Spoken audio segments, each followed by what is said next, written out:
Elden Ring's endings are pretty good, but they could be better. Today, I'm going to be rewriting 2 of Elden Ring's endings. Because does your arrogance know no bounds? You think you can write a better ending to the game of the year than reigning god Miyazaki and writing consort Martin? Hold up there, partner. The aim of this video is to add chocolate sauce and sprinkles to the ice cream that is Elden Ring's ending, to provide a gameplay incentive to complete each one. A bit of fun is what it is, a city boy time coming up with what-if scenarios. So if playing fast and loose with the lore gets you into a sweaty nerd rage, you better hold on to your retainer.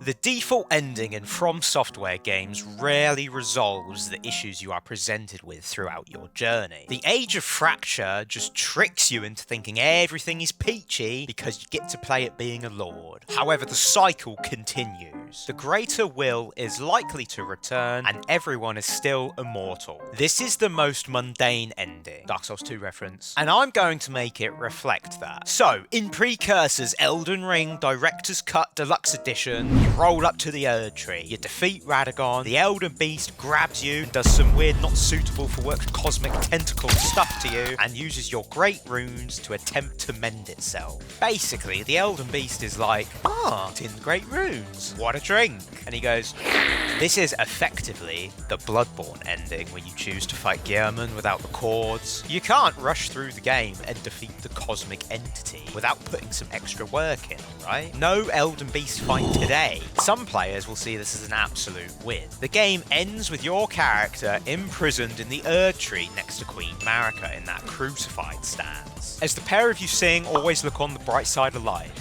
Okay, maybe not that part. This ending is meant to suck, but glimpsing the Elden Beast would then provide an incentive to replay for a different ending to see what you missed. In vanilla, Radagon wanted to repair the Elden Ring to how it was before the Shattering. I'm referring to the actual endings as vanilla from now on. But something that has been shattered can't be returned to exactly how it once was. It's the old anecdote of if you replace all the parts in a car, is it still the same car as before? So this ending almost implies the Greater will use the Tarnish as a glorified Deliveroo service to drop off some great runes at the foot of the Erd Tree. They can't go outside and leave the gods they have chained up in the basement unattended to in their weakened state. This keeps the same implications as vanilla. The status quo remains unchanged and the cycle continues.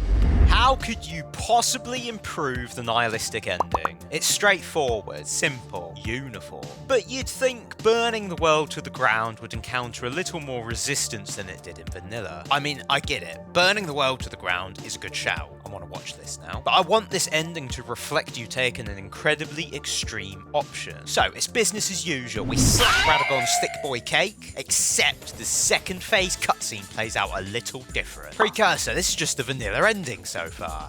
Hold up. I'm setting a scene here, building tension, okay? Radagon falls to his knees.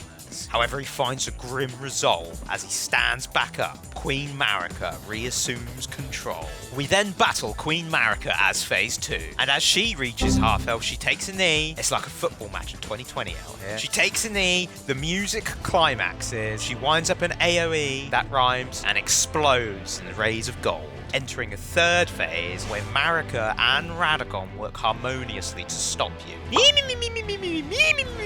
Shut up, okay? Just give me a chance. Radagon and Marika are in complete opposition to each other. However, Marika only wants the Greater Will removed from the lands between. Despite the Frenzied Flame being the direct opposite of the Greater Will, it is the mother of all overreactions to the problem. She doesn't want to rule over a kingdom of ashes. Lending her aid to Radagon to prevent the apocalypse would add gravity to how much of an absolute war crime you're about to commit. Imagine the technicality involved of them finessing back and forth mid-combo. A gank fight with one boss. I'm also going to Deus Ex Machina Elden Beast out of this ending for the sake of not overcrowding the player with bosses. The Elden Beast is more of a regent ruler for the Greater Will, so he's a lackey in the cosmic scale of things, and the Frenzied Flame is at least equivalent to the Greater Will, if not more powerful. So following the Radagon Marika fight, we trigger the burning of the Erd Tree cutscene, and almost exorcise the Elden Beast from the Erd Tree using the power of the Frenzied Flame. Picture it like that bit like in Jurassic Park, Revenge the Fallen, whatever it's called, with a pencil neck dinosaur gets barbecued on the island. It looks like that, okay? We then watch as chaos begins to take the world. But as we're doing our evil mastermind bit, Melina arrives at the burning Erd tree, and she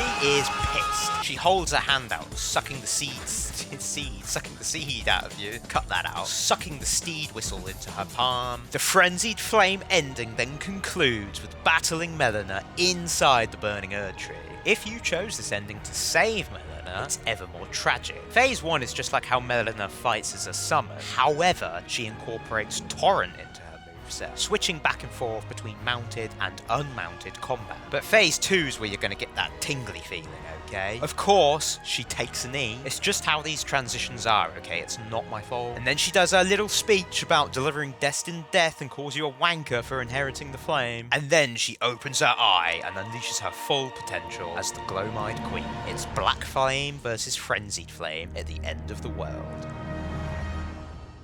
And after defeating her, the game ends with you stood in the ashes of what remains. So you can think about what you've done, unable to do anything but start a new game plus cycle. What would you change, if anything? Or do you think I have completely lost my mind? It is a possibility. And if this video wasn't a waste of time, I will cover the other endings. Don't forget to follow me on Bin Weevils and Letterboxd to see me give popular films low-star rankings like a pretentious hipster. Thank you for watching. Bye.